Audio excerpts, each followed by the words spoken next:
Determination of income and employment, पूरी unit का नाम क्या है? Determination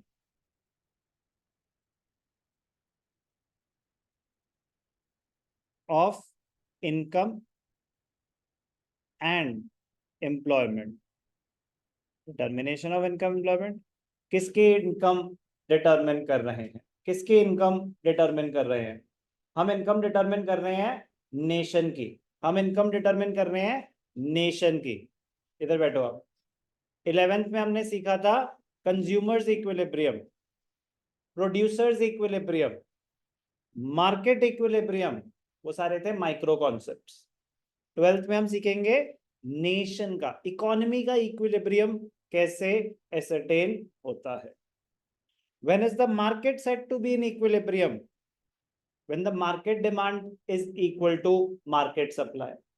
Market is said to be in equilibrium when market demand is equal to market supply.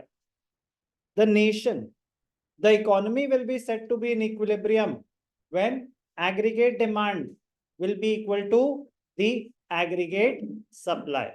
ध्यान से देखना, मार्केट इक्विलिब्रियम, मार्केट इक्विलिब्रियम क्या है? माइक्रो कॉन्सेप्ट, माइक्रो इकोनॉमिक्स का पार्ट है। मार्केट इक्विलिब्रियम कब अटेन होता है? When the market demand is equal to market supply. But sir ये तो मार्केट है, माइक्रो कॉन्सेप्ट क्यों? Because this is the market demand for a particular commodity, market supply for a particular commodity, therefore a micro concept. Nation equilibrium कैसे attain करेगा?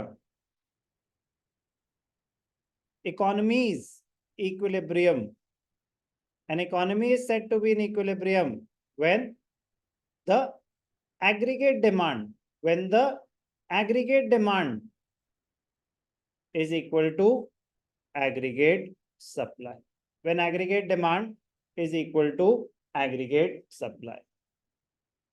Macro concept, macro concept क्या है ये? Macro concept, macro economics. दरवाजा push कर देंगे। Macroeconomics.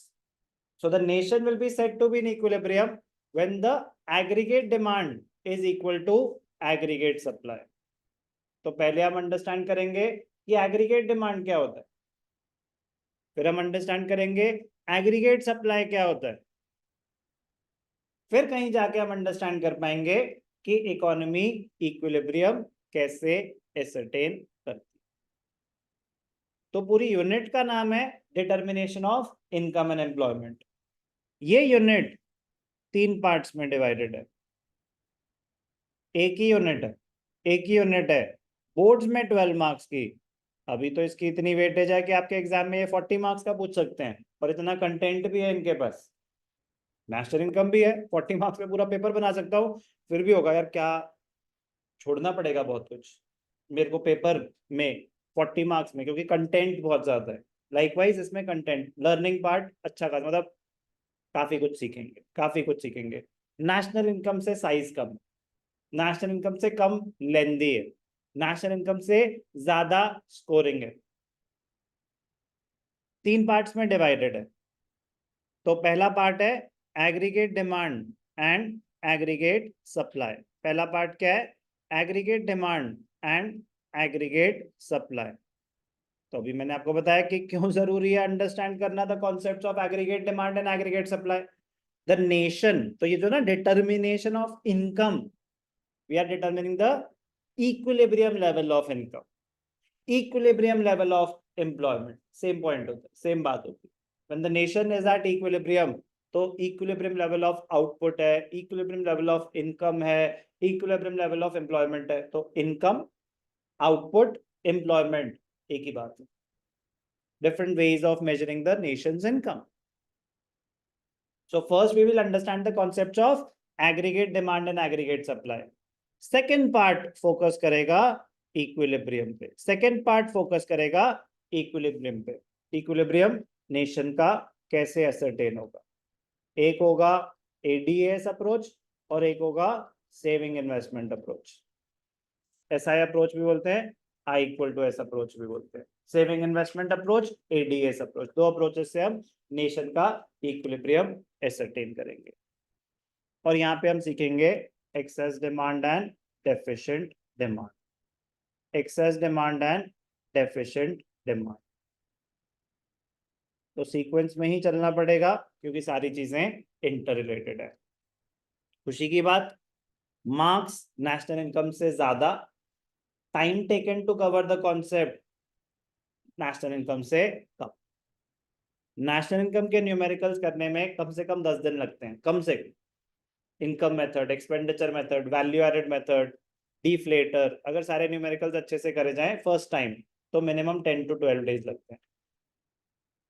2 days, 2 to 3 days में इसके न्यूमेरिकल्स हो जाते हैं। 2 to 3 डेज में इसके न्यूमेरिकल्स होते हैं। स्कोरिंग है, स्कोरिंग रहने देना, मैं सीधा स्टार्ट करूंगा कॉन्सेप्ट।